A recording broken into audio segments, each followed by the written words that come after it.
Bismillahirrahmanirrahim. Respected guests, honorable faculty members and the students, Assalamu alaikum. I am going to present today the use of reinforced earth for landslide control because it is slightly use of reinforced earth. I will discuss briefly in short time general about landslides, the study and mitigation, very generally, use of MSE walls, the mechanically stabilized earth walls, and the case study of control at Jiga Gully. First of all, landslides. In this picture, you can see many types of landslides, like rock slide, like debris flow, like riverbank collapse, like submarine slides, like rock fall. So there are different slides you see which are taking place in sloping ground in the mountain area. What a landslide is? It is simply called sometimes the wasting of the ground or wasting of the mass you see on a slope. The downward movement of the materials is called the landslide due to increase of the destabilizing forces.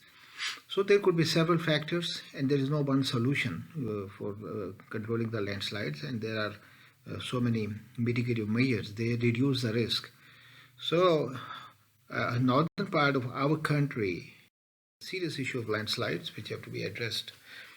Here I show you a few glimpses of the landslides. MUZAFFARABAD landslide during 2005 earthquake. Look, this looks fairly serious. This is a worldwide phenomenon too, and look in Taiwan how a slide you see that slid all over the roadway system, and a famous slide of USA Arizona Springs. Now I'll show you global landslide fatality rating. You can see that our country, particularly north of it, is in the serious slides. And if you look at the fatality status, global fatality status, out of about more than 20 countries, Pakistan falls number worldwide from landslide fatality point of view. Here you see a number of possible landslides ranging from rotational to translations, and blocks falling and rock fall and toppling, which is just falling and turning over. And when moisture content is high, we call them flow, you see. And when there is more of coarser particle, they are called debris flow. And when it is with high speed, debris avalanche, etc., etc. When the speed is very slow, creep. There are anthropogenic ways also, ways to be adopted by human beings also to control the landslides, you see.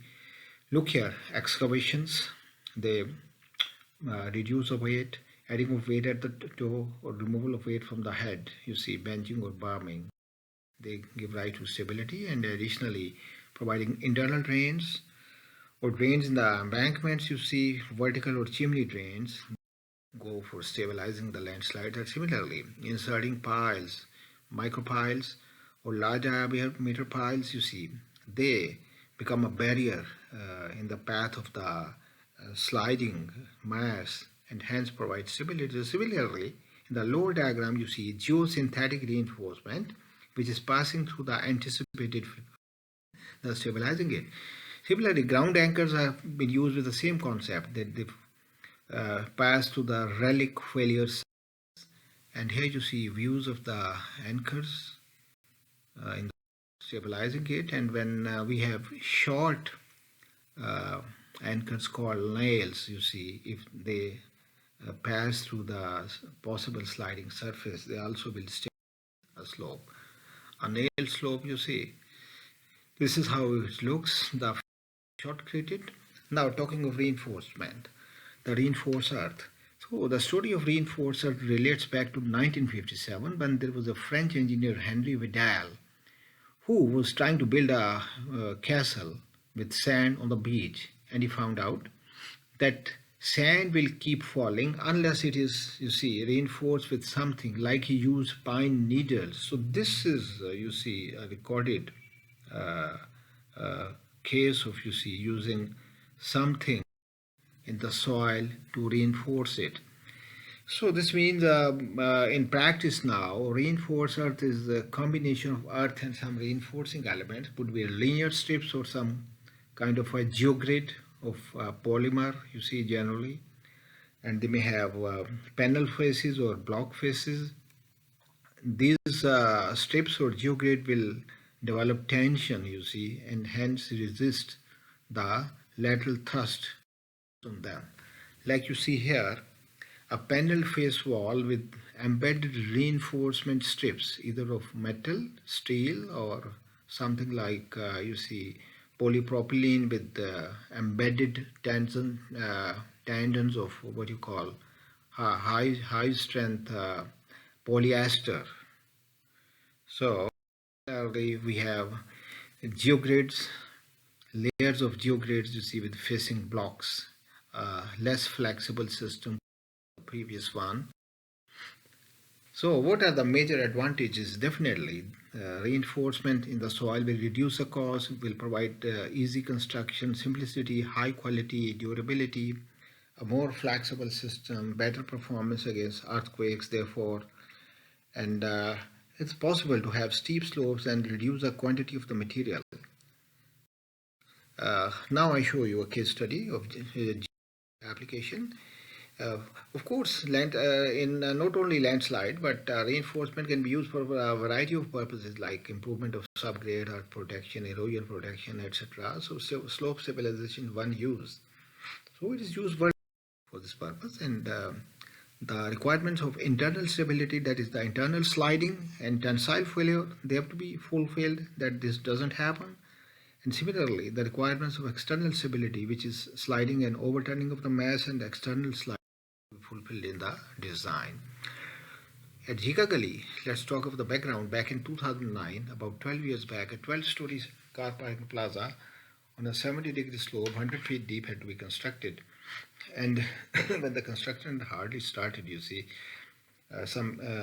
you can say, unscrupulous practices were adopted, that construction at the toe of the excavation at the toe of the hill was started in very heavy rain, and that resulted into sliding along two road faces.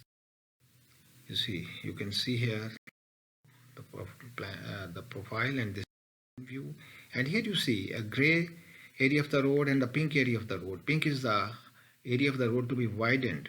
You can see on the left top the road leading to Kuldana from Jikagali junction, and on the right bottom you can see road leading to Bhurban. So these are two very important links which offshoot from Jikagali.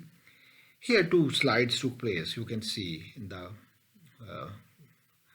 blue circles, and I can show you that on the Kuldana side, on the Kuldana limb, before and after, before sliding, the land was, you see, reasonably standing. We call in Murray area, in our northern area, many areas which are pseudo stable, I mean, which are on the just verge of stability with low safety factor, but they are standing, and that the view after sliding. Similarly, on the other limb, on the Bhurban side, the land appeared to be stable before, and afterwards you see having taken place. So, proper detailed program of geotechnical investigation was launched to find out and to analyze the situation. The knowledge of ground was to be known through drilling of boreholes, recovering sampling and testing, and installation of parameters and putting markers on the surface, the settlement markers, and to excavate some trenches also to see the soil and rock mass. So it was discovered that the upper 3 to 9 meter consists of soft to stiff silty clay, and it is followed by 3 to 5 meters of highly weathered rock, which is shale, and then that is underlain by a relatively competent unweathered shale and siltstone, which could bear the load, you see, of the upper mass, which is less stable. So you can see that geotechnical parameters which were adopted were of paramount importance. They depended on the back analysis of the failed slope. The geometry of the failed slope was picked, you see, from the head to the toe, where there is a rise in the volume, and the kinematically possible failure surface was developed. Similarly, large-scale direct shear box testing was adopted to find the residual shear strength of the weathered shale, and large size shear box testing of granular fill and piezometric surface was also as per the data of the instrumentation. And these soil parameters you can see for overburden soil and weathered and intact shale, etc. were adopted. Earthquake average factor of 0.2 G was adopted, you can see here.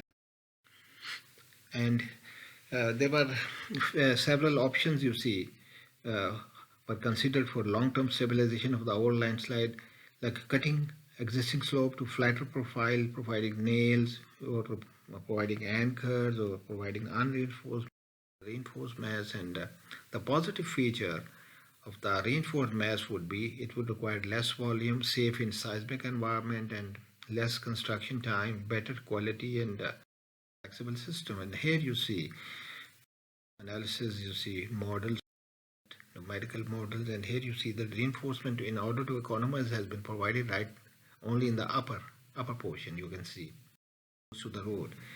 And here you see the reinforced slope number 3, though steeper 1:1.25, yields reasonable safety factors compared to the reinforced soil mass. The option was selected, but there were several brands and makes available. So one brand, FREYSSINET product, was selected. It had 3 options: Terra Trel F2 parasol, and you can see and lately on the base study Terra Trel F2 was adopted because it provided green face and smooth surface and satisfactory results of internal stability. Plan view, this is the section view. You can see top blue horizontal lines indicating reinforcement. This as-built section, and in addition to providing earth reinforcement were provided large diameter piles in clusters. Like at P1 they were in 4 rows. They were 1.2 meter diameter piles to hold the slope at the toe, because in these regions there was high pressure and slippage could take place. In addition, a comprehensive system of internal and external drains were provided, and this is, you see, as built detail. After construction, you can see beautiful green face up, and during snowfall, you see, so beautiful, you see, just stable. So we can say as conclusion and recommendation that it is a good option for stabilization of landslides in our northern area where we have severe issues, but it has always to be combined with improvement of drainage, because improvement of drainage will resolve the landsliding issue to a good extent. And the local industry, I would recommend, should come forward to start manufacturing these systems locally so that they become cost effective. Thank you very much.